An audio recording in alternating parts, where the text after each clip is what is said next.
Sir, I will be talking about very important issue sir, please, give me time, sir, which is appealing to my mind, that women empowerment.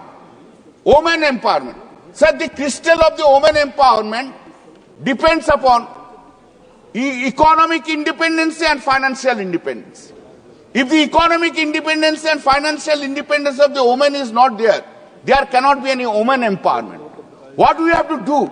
We have to take pathways to educate all the girls, children of this country. Unless they are educated and their services are provided, this woman cannot be, woman empowerment will be an unsuccessful slogan. Sir, from my political, professional and personal experience, I can say, sir, the woman of the country is really in danger now. Today's result is not good. It is everywhere. Everywhere it is. That the concept of marriage has almost is gone. That bonding is not there. All that, everything is gone. Every woman, almost 70% women are divorced. They don't know how to maintain their livelihood. We have to do something for them.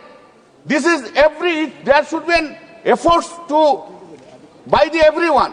I will say, sir, rather I will say to this house, to the girls, women of this country, please, first you stand yourself on your own feet. Think about the marriage later on. Marriage is one of the requirements of the life. I can understand that. But education is a compulsory. Besides that, sir, please. I have only spoken for 10 minutes. Please address. I have only spoken for 10 minutes. Please. Sir, now this is there it is required. We have to make all we have to make it. How we will do it, we have to decide it. And we have to do something for the women, and we will request you kindly do it. महिला सुरक्षा के लिए एक अलग प्रभार बनाया गया। 2018 में इंटीग्रेटेड हेल्पलाइन बनाई गई और 181 हेल्पलाइन को राज्यों और केंद्र शासित प्रदेशों के साथ जोड़ा गया। फोरेंसिक को मजबूत करने के लिए प्रदेश में डीएनए विश्लेषण और साइबर फोरेंसिक की लैब्स बनाई गई।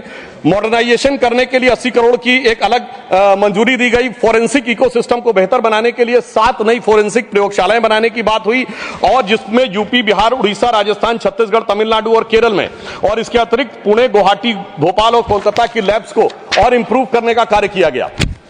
ये वो कार्य है जो पिछली सरकारों ने सोचा नहीं था वो कर पाए। मैं उदाहरण देना चाहता हूं। एक है सीएए का उदाहरण अभी हमारे साथी ने दिया। मैं याद दिलाना चाहता हूं, इसी संसद में एक वो दौर था जब इनकी नेता ममता बनर्जी जी ने भारत के इतिहास में इकलौती बार जब चेयर के ऊपर फाइल फेंकी थी, किस बात को लेकर कि बांग्लादेशी घुसपैठियों के बारे में चर्चा करने का मौका नहीं दिया जा रहा है। और आज मैं कहना चाहूंगा कितना बड़ा बदलाव दिखता है कि जिन लोगों ने इतना बड़ा कार्य किया था वो आज कितना पीछे हट गए। इसे कहते हैं कि वक्त के साथ इंसान कैसा बदलता है। सीए पे मैं कहना चाहूंगा, सीए गृह मंत्रालय का विषय है, नागरिकता, और ये एक संसद के द्वारा पारित कानून था, परंतु राज्य विधानसभाओं ने उसके खिलाफ प्रस्ताव पारित कर दिया। यह सरासर कानून का उल्लंघन था, सरासर संविधान का उल्लंघन था, और मैं कह सकता हूं इसके द्वारा संविधान खतरे में था। दूसरा मैं उदाहरण देना चाहता हूं, यूएपीए का चेंज किया गया, यानी अब केवल एक संगठन आतंकवादी नहीं होगा, कोई व्यक्ति आतंकवादी होगा तो उसको भी आतंकवादी माना जाएगा। एनआईए एक्ट में आतंकवाद की परिभाषा स्थापित की गई। मृत्यु दंड पर यह संशोधन किया गया कि क्षमा याचना केवल संबंधित व्यक्ति ही कर पाएगा, दूसरा नहीं कर पाएगा। आपदा के लिए विशेष धनराशि की व्यवस्था की गई, और नक्सलवाद को समाप्त करने में अभूतपूर्व सफलता हमें मिली है। अभी दिसंबर के महीने में हमारे गृह मंत्री अमित शाह जी नक्सलवाद प्रभावित क्षेत्र में सीआरपीएफ के कैंप में पूरी रात गुजार कर आए हैं। जो लोग ये कहने का प्रयास करते हैं कि इसको डर और किससे वो, उससे उनको समझने का प्रयास करना चाहिए। अब वो दौर चले गए सभापति महोदय। मुझे याद है 6 अप्रैल 2010 को दंतेवाड़ा में 76 सीआरपीएफ के जवान शहीद हो गए थे, और उसके बाद ऐसे समाचार आते थे कि देश के कुछ विश्वविद्यालयों में शहीद जवानों के प्रति नहीं, नक्सलवादियों के समर्थन में कार्यक्रम हो रहे थे। वो दौर अब समाप्त हो गया।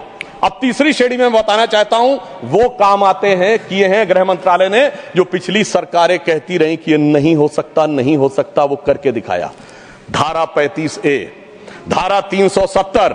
मैं कह सकता हूं जब सरदार पटेल गृह मंत्री थे, राज्यों का महकमा उनके पास था, वो कश्मीर की कसक जो रह गई थी, वो कसक अगर आज समाप्त हुई है तो अगस्त 2019 में अमित शाह जी के शासनकाल में वह समाप्त हुई है। मैं कहना चाहता हूं श्यामा प्रसाद मुखर्जी जी ने पहला बलिदान दिया था। रावी के तट पर 26 जनवरी 1930 को कांग्रेस के लाहौर अधिवेशन में स्वराज्य की शपथ ली गई थी, पर वो शपथ अधूरी रह गई थी। तो सरदार पटेल के दिल में कसक थी, श्यामा प्रसाद मुखर्जी जी का बलिदान था और अटल जी के दिल में वेदना थी। उन्होंने कहा था 15 अगस्त का दिन कहता आजादी अभी अधूरी है, सपने सच होने बाकी हैं, रावी की शपथ न पूरी है। परंतु वो शपथ किसने पूर्ण की? प्रधानमंत्री श्री नरेंद्र मोदी जी के नेतृत्व में हमारे वर्तमान गृह मंत्री श्री अमित शाह जी ने उसको पूरा किया।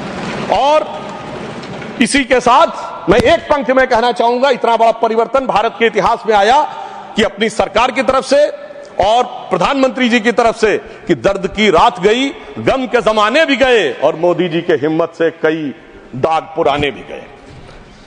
इसके अलावा जो कश्मीर में बड़ा परिवर्तन आया, मैं एक उदाहरण बताना चाहता हूं। अभी हमारे साथी ने डर का उल्लेख किया, तो मैं बताना चाहता हूं 10 सितंबर 2024 को भारत के पूर्व गृह मंत्री सुशील कुमार शिंदे जी का बयान था कि मैं गृह मंत्री के रूप में जाता था तो डल लेक में मैं गृह मंत्री के रूप में होता था और डर के मारे उनकी क्या हालत होती थी, वह शब्द संसदीय नहीं है। तो मैं अपनी स्वरचित पंक्ति में कहना चाहूंगा, हमारे साथी सब समझ जाएंगे कि लहूलुहान थी घाटी और झेलम डरी हुई थी, खामोशियां रातों की दिन में भरी हुई थी और दहशत का था वो आलम कि डल लेक घूमने में गृह मंत्री के पग के नीचे धरती फटी हुई थी।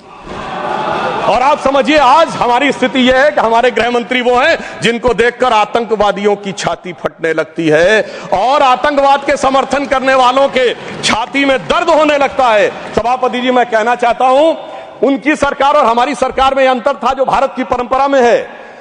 उन्होंने बहुत दिन नाग पंचमी की, नागों को दूध पिलाया, हमने जन्मेजय का नाग यज्ञ करके दिखाया जिसमें सारे नाग आकर समाहित हो गए। तो मैं एक पंक्ति में कहना चाहूंगा, कश्मीर घाटी को लहूलुहान करने वालों सुनो, एक भी शहीद हुआ जवान नहीं भूले हैं और दूध भी पिलाते हैं परंपरा हमारी मित्र, किंतु नाग यज्ञ का विधान नहीं भूले। और मैं ये कहना चाहता हूं दूसरा उदाहरण, एक सिर्फ दूसरा उदाहरण, हमारे कांग्रेस के युवा नेता जिन्होंने तथाकथित भारत यात्रा निकाली, उसी कश्मीर कहते हैं कि हालात नहीं बदले। इस पूरे देश ने वो दृश्य देखा जब भैया और बहन दोनों सुरक्षित वातावरण में मधुर मनोभावों के साथ बर्फ के गोले के साथ खेलते नजर आ रहे थे। और ये वही कश्मीर था जहां उनके गृह मंत्री के पैर के नीचे धरती फटी जा रही थी। इतना बड़ा बदलाव भी दिखाई नहीं पड़ता। मैं पूछना चाहता हूं मेरे भाई कि अगर आप ये कहना चाहते हैं वही कश्मीर था जहां ऐसा इसके झंडे दिखाई पड़ते थे, जहां पाकिस्तान जिंदाबाद के नारे दिखाई पड़ते थे, वहां पर अगर आरजी और पीजी दोनों एक साथ सुरक्षित थे, एसजी भी खुश रही होंगी, मुझे लगता है जीजा जी को भी खुशी का एहसास होना चाहिए। मैंने किसी का नाम नहीं लिया है। और इसके लिए गृह मंत्री जी को साधुवाद देना चाहिए कि कश्मीर में इतना बड़ा बदलाव देखने को मिला है, कम से कम इतना तो करना चाहिए। और मैं अपने साथियों से कहना चाहूंगा जो उनके नेता बोलते हैं डरो मत, हकीकत का सामना करो कि कितना बदलाव आया है, इसको स्वीकार करो, डरो मत। डरने का काम देश के विरोधियों के लिए छोड़ दो हमारी सरकार में।